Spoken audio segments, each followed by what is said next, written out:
La sophrologie, c'est la partie des soins qui intéresse le malade.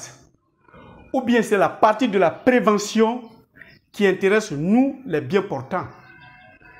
Mais comme notre objectif, c'est d'amener les gens à recouvrer la santé et rejoindre ceux qui sont en excellente santé, nous allons faire la sophrologie aujourd'hui, étant couchés dans notre lit d'hôpital ou bien à la maison, parce que c'est la maladie qui nous empêche de nous lever.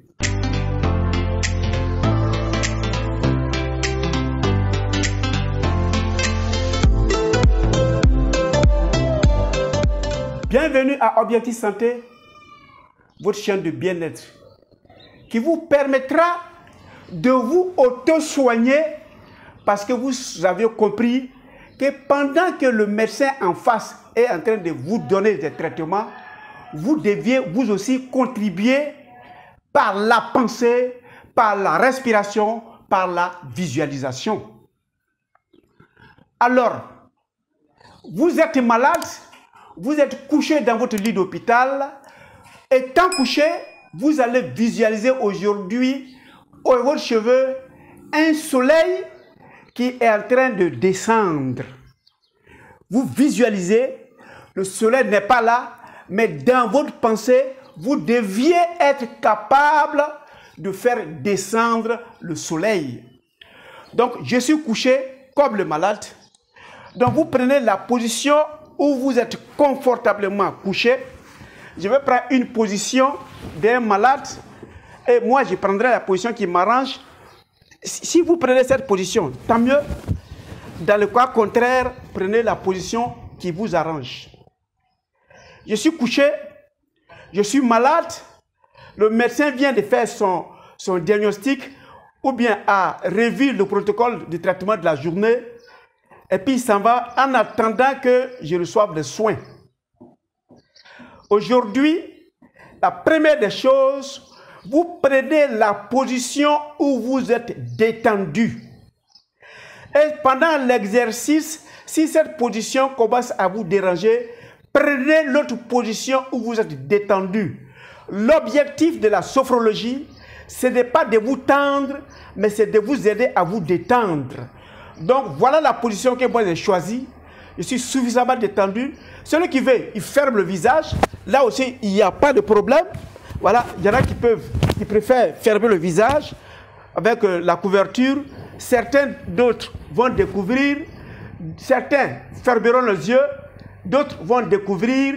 Mais vous vous adaptez d'abord à l'environnement de l'extérieur parce qu'eux aussi contribuent à votre exercice.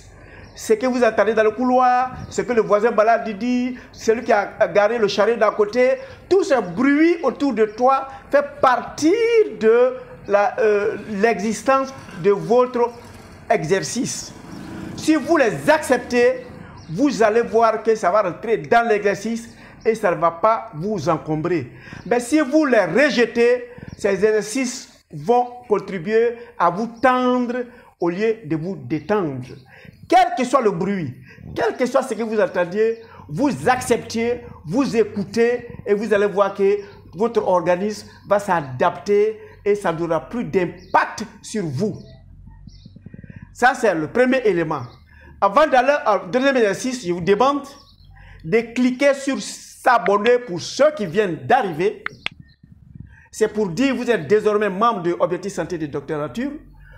Et de cliquer sur la cloche afin de voir la troisième vidéo et de faire le pouce en l'air pour nous dire que l'exercice vous a aidé. Évidemment, dans les premiers exercices, vous avez senti des palpitations, vous avez senti des états de gêne, c'est normal. Parce que l'oxygène que vous faites venir dans votre corps est en train de repousser la maladie, l'oxygène est en train de repousser votre stress, l'oxygène est en train de repousser la douleur.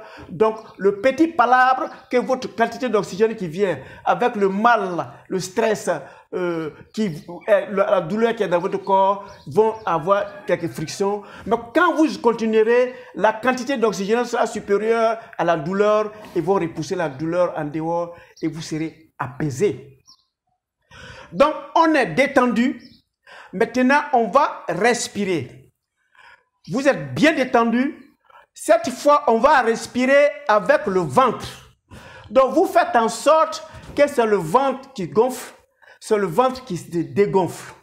Ceux qui ont l'habitude de respirer avec la poitrine, on leur demandera exceptionnellement d'expirer avec le ventre.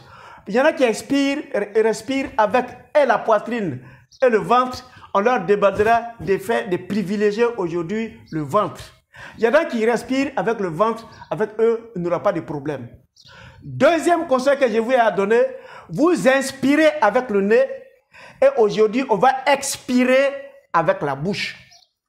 On va inspirer avec le nez et on va expirer avec la bouche.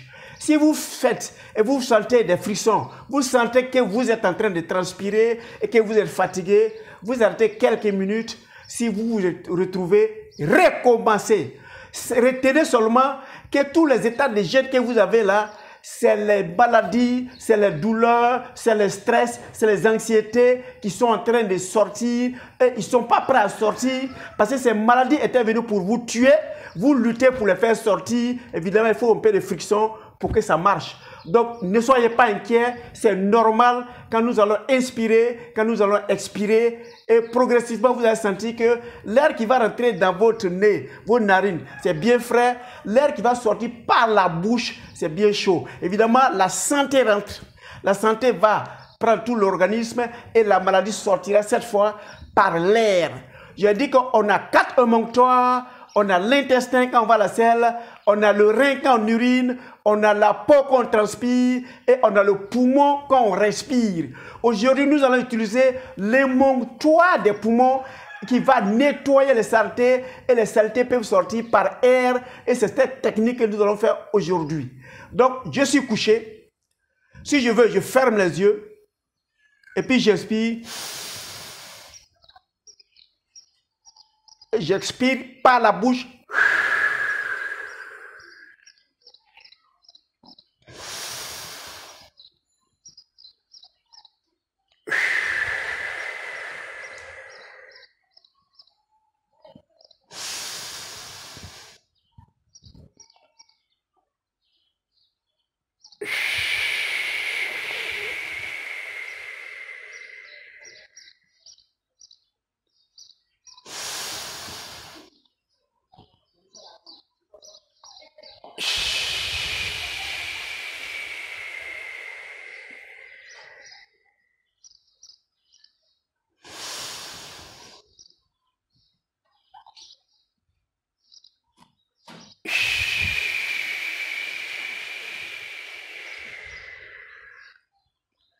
C'est la deuxième étape.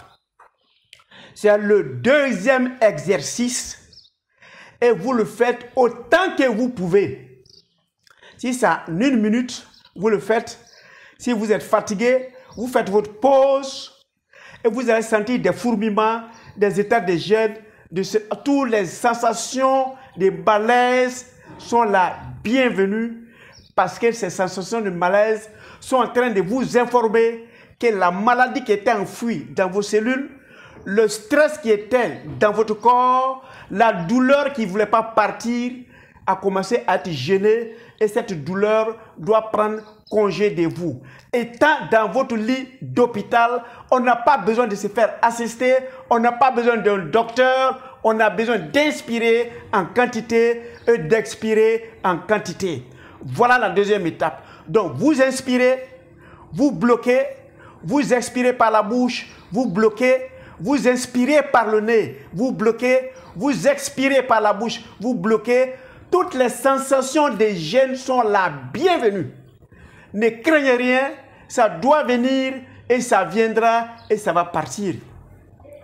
On peut faire la sophrologie couchée, on peut faire la sophrologie arrêtée, on peut faire la sophrologie assis. Et il y a 4 techniques. Nous venons de voir les 2 premières techniques. Nous allons voir les 2 dernières techniques dans les vidéos à venir. Retenez que l'objectif de Docteur Nature, c'est votre santé physique, votre santé mentale. Et avec la sophrologie, surtout où la participation est individuelle, commencez à le faire dès maintenant, où que vous soyez, quoi que vous fassiez, ça ne dérange pas et vous allez nous rendre compte dans les commentaires que vous ferez dans notre chaîne YouTube à nous tous et pour que les autres puissent bénéficier. Merci de votre temps d'écoute. On se voit à la 3e vidéo et cette fois on va le faire assis. C'est pour vous dire on peut le faire à toute position donnée afin d'être en excellente santé. Soyez en excellente santé et on se trouve pour la 3e vidéo.